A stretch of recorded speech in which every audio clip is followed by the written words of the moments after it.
최근에 제가 건축주 온라인 강의를 1강부터 50강까지 마무리를 했습니다. 총 100여 개의 영상을 월 6,990원으로 공부를 할 수 있기 때문에 여러분이 가입하시고 건축주 온라인 강의 수업을 공부하시면 좋을 것 같습니다. 일반 분들이 가장 실수하는 부분이 뭐냐면 위반행위가 있는 건축물을 사서 나중에 적발돼서 예전 주인이 했던 것을 내가 그대로 독박 쓰는 경우가 있습니다.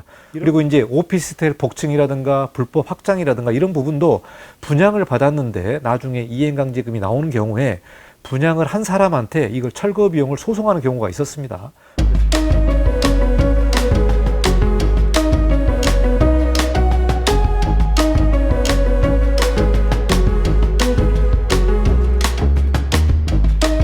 안녕하십니까, 이관영 건축사입니다. 위반건축물 총정리 5번째 시간인데요. 우리가 지난 4번째 시간까지 여러 가지 내용을 좀 공부를 했습니다. 위반건축 행위라든가 또 단속이라든가 또 주의할 점 이런 내용들을 공부를 했는데요. 이번 시간에는 위반건축물에 관련된 질문과 대답을 좀 여러분에게 소개를 좀 해보도록 하겠습니다. 여러분, 위반행위를 하고 20년이 지난 건축물 또 30년이 지난 건축물은 괜찮을까요? 여러분, 건축물에 위반행위를 하고 10년이 지나고 20년이 지나고 30년이 지난 동안 아무런 문제가 없는 건축물이 나중에 걸리는 경우가 있는지 여러분이 좀 잘 살펴봐야 될 것 같습니다. 자, 그리고 건축물을 살 때에 전 소유자가 위반행위를 했는지, 그리고 건축물을 새로 샀을 때 위반행위에 관련된 책임이 누구한테 있는지 이 내용도 질문과 대답에 나오기 때문에 잘 공부하시면 좋을 것 같습니다. 자, 그러면은 위반건축물에 관련된 내용 5번째 시간을 시작해 보도록 하겠습니다. 위반건축물 총정리 5번째 시간인데요. 20년이 지나도 걸리게 된다. 위반건축물에 관련된 질문과 대답에 대해서 여러분에게 좀 소개를 해보도록 하겠습니다. 자, 그리고 어떤 사람이 와서 건축물에 관련된 양상화 부분을 좀 얘기하면서 돈을 요구하는 경우들이 있습니다. 그래서 이 부분은 매우 주의해야 된다는 내용을 좀 여러분에게 소개를 좀 해보도록 하겠습니다. 자, 첫 번째 질문인데요. 내가 지은 게 아니다. 그러니까 어떤 건축물을 샀을 때 전 소유자가 위반행위를 했는데 그거를 잘 모르고 건축물을 샀는데 이게 새로운 소유자에게 위반 건축물에 관련된 이행강제금이 나오는 경우가 있습니다.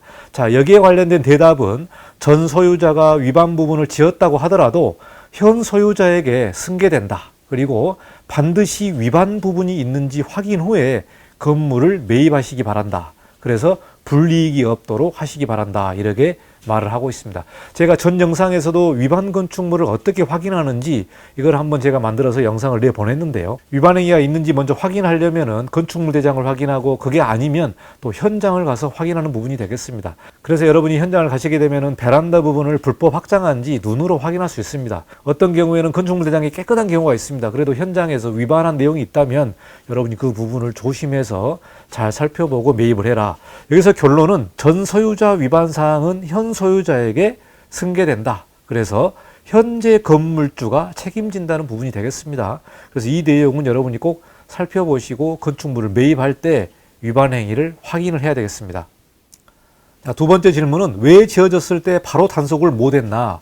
처음에 지어졌을 때 단속을 했으면 되는데 왜 뒤늦게 와서 이렇게 단속을 하느냐, 이런 관련된 내용이 많습니다. 자, 적발은 진정민원이나 항측 또 타부서 통보 등에 의해서 조치되는 만큼 즉시 단속은 현실적으로 어렵다고 말을 하고 있습니다. 우리가 건축법상에 건축물을 준공하게 되면은 이 교차 단속을 하게 됩니다. 그러니까 A구가 있고 B구가 있는데 A구에서 건축물을 준공하는데요.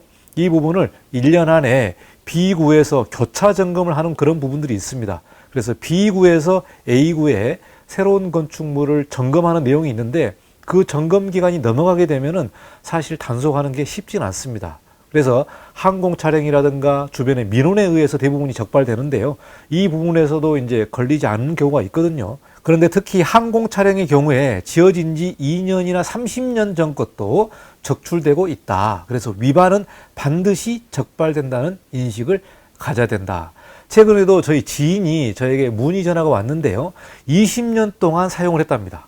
20년 동안 베란다를 이렇게 확장을 해서 사용을 했는데 20년이 지나서 항공 촬영에 의해서 위반 건축물에 걸려서 시정명령 통보가 나왔기 때문에 아니 20년이 지났는데 왜 이제 와서 단속이 됐느냐, 이렇게 말을 하는 경우가 있거든요.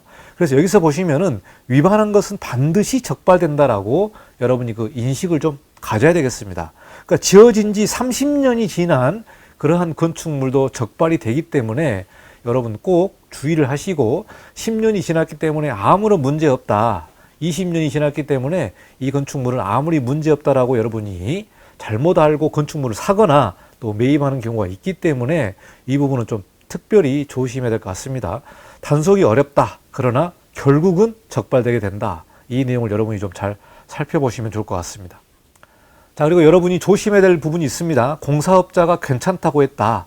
사전에 반드시 건축과의 위반인지 여부를 확인해서 피해를 예방해 주십시오. 제가 4편에서도 구청에서 당부하는 이런 말씀을 좀 여러분에게 전달했는데요. 공사업자는 돈을 벌려고 이렇게 건물 쪽에 다가가서 현혹을 하는 경우가 있습니다. 그래서 위반을 해라. 아무 문제가 안 된다. 그리고 벌금이 얼마 되지도 않는다. 이렇게 말을 하기 때문에 이런 부분에 현혹되지 말고 꼭 구청에다가 물어보시고 이 부분이 위법인지 합법인지 확인을 하시기 바라겠습니다. 그래서 다른 사람 말 믿지 마시고 꼭 건축과의 위반인지 여부를 확인을 하고 그 피해를 예방해 달라고 부탁을 하고 있습니다.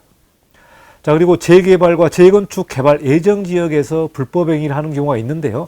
자, 여기서 답변을 보시면은 개발 지역에서도 위반 건축물은 예외 없이 건축물 대장상에 위반 건축물로 표기되고 있으며 다만 사업 시행인가가 된 지역은 행정조치를 유예하고 있다고 말하고 있습니다. 그러니까 개발 예정 지역도 표기된다. 또 사업 시행인가 된 지역은 행정조치를 유예하는 경우가 되겠습니다. 최근에 저한테 전화 온 그런 사례가 있는데요. 재개발, 재건축, 개발 예정 지역에 이렇게 불법으로 건축한 행위가 나중에 문제가 돼서 상당히 곤란한 경우가 있었습니다. 어떤 경우가 있었냐면은 이렇게 재건축 개발 예정 지역에 옥탑 부분에 주거로 이렇게 확장을 했습니다.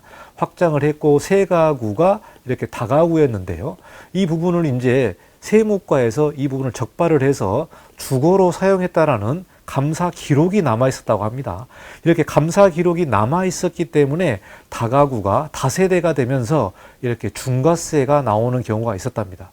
그런데 건축물은 이미 철거된 상황이었습니다. 그러니까 재건축이 진행되면서 이 건축물이 다 철거돼 버렸는데 나중에 이렇게 중과세가 나오게 되면서 이렇게 문제가 된 경우가 있었는데요. 감사 기록이 남아있기 때문에 이렇게 기록이 남아있는 경우는 이 부분을 이렇게 행정소송이라든가 재판을 통해서 이렇게 면제받기가 쉽진 않습니다. 이렇게 기록이 남아있기 때문에 어렵다. 그래서 이 부분도 매우 조심해야 되고요. 특히 재건축, 재개발 지역에서 옥상 부분을 불법으로 확장을 해서 이렇게 감사에 걸려서 나중에 다주택자로 중과세를 받는 경우가 있기 때문에 조심을 해야 될 것 같습니다. 자, 그리고 허가나 신고 없이 건축하면은 불이익을 받습니다. 시정 완료될까지 1년의 이외 범위 안에서 고액의 이행 강제금이 반복 부과됩니다. 그러니까 시정될 때까지 계속해서 나오게 됩니다. 법에서는 1년의 이외 범위 안으로 나와 있기 때문에 1년에 1회 정도가 나오게 됩니다. 그래서 이 이행 강제금은 계산하는 산정식이 있는데요. 이 산정식이 굉장히 복잡합니다. 그리고 매년 공시지가가 올라가기 때문에 공시지가의 변동에 따라서도 이 이행강제금이 증가된다. 그래서 이행강제금은 계속해서 증가될 수밖에 없다는 부분을 여러분이 꼭 인지하시길 바라겠습니다. 자, 그리고 사법기관에 고발되는 경우가 있습니다. 사법기관에 고발되면 3년 이하의 징역이나 5천만 원 이하의 벌금이 부과됩니다. 그래서 주변에서 고발하는 경우가 있고요. 또 위반 행위를 했을 때 경찰서에서 고발하는 경우가 있습니다. 그래서 이 고발이 되게 되면 또 벌금이 부과된다. 이 내용도 좀 꼭 조심해야 되는 부분이고요. 강제 철거될 수 있다. 그리고 그 비용은 건축주가 부담합니다. 최근에는 강제 철거하는 그 철거반이 없습니다. 그래서 이행강제금으로 이제 벌금으로 이렇게 이제 과징을 하게 되는데요. 어떤 경우에 철거를 하게 되냐면은 주변에서 민원 넣는 경우, 그러니까 불법 증축으로 인해서 주변의 생활에 불편이 있는 경우에는 주변 사람이 철거 소송을 하게 되는 거죠. 철거 소송을 해서 강제적으로 철거를 해달라고 소송을 해서 이기게 되면은 강제 철거를 할 수밖에 없습니다. 그래서 그 비용은 건축주가 부담하는 내용이 되겠습니다. 그리고 위반 건축물에 걸리면은 건축물 대장에 위반 건축물로 표시되고 재산권 행사 제약 및 각종 인허가에 제한을 받는다. 영업행위에 관련된 제한행위가 있기 때문에 매우 조심해야 된다. 제가 수차례 여러분에게 매매도 어렵고 전세자금 대출도 연장이 안 되고 또 영업행위 신고도 안 되기 때문에 위반 건축물을 해지를 해야 됩니다. 자, 그래서 주의할 점은 사법기관에 고발되는 경우를 좀 조심해야 되고요. 그리고 재산권 행사나 영업 제한에 문제가 있기 때문에 이 부분은 좀 여러분이 조심해야 되는 부분이 되겠습니다. 자, 마지막 내용인데요. 공무원은 어떠한 경우에도 금품을 받지 않는다. 이 내용이 있습니다. 최근에 공무원을 사칭해서 위반 건축물을 양성화해 주겠다고 접근해서 금품을 요구한 그런 사례의 보도가 있었습니다. 이런 경우에는 반드시 구청건축과나 경찰서에 신고를 하라고 당부하고 있습니다. 재차 말씀드리지만 공무원은 금품을 요구하거나 받는 일은 절대로 없다고 하기 때문에 양성화를 해줄 테니 돈을 달라. 이런 경우에는 꼭 경찰서에 신고를 해서 양성화가 안 되기 때문에 이런 부분 여러분이 좀 매우 조심하고 사기당하는 일이 없어야 될 것 같습니다. 다섯 번째 시간에는 위반 건축물에 관련된 주요한 질문과 대답을 좀 여러분에게 좀 설명을 드렸는데요. 일반 분들이 가장 실수하는 부분이 뭐냐면 위반 행위가 있는 건축물을 사서 나중에 적발돼서 예전 주인이 했던 것을 내가 그대로 독박 쓰는 경우가 있습니다. 이런 경우에는 이제 전 주인하고 또 소송하는 경우들이 있습니다. 그래서 전 주인이 위반 건축물을 했다면은 현재 소유자가 전 주인한테 이거를 철거하라고 그 비용을 소송하는 경우도 가끔씩 있습니다. 그리고 이제 오피스텔 복층이라든가 불법 확장이라든가 이런 부분도 분양을 받았는데 나중에 이행강제금이 나오는 경우에 분양을 한 사람한테 이걸 철거 비용을 소송하는 경우가 있었습니다.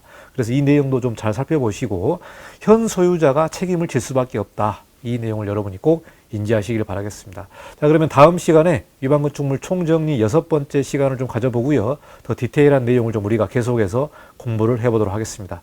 자, 여기까지 이행강제금 5번째 시간을 마치고 다음 시간에 또 뵙도록 하겠습니다. 감사합니다. 이관영 건축사였습니다.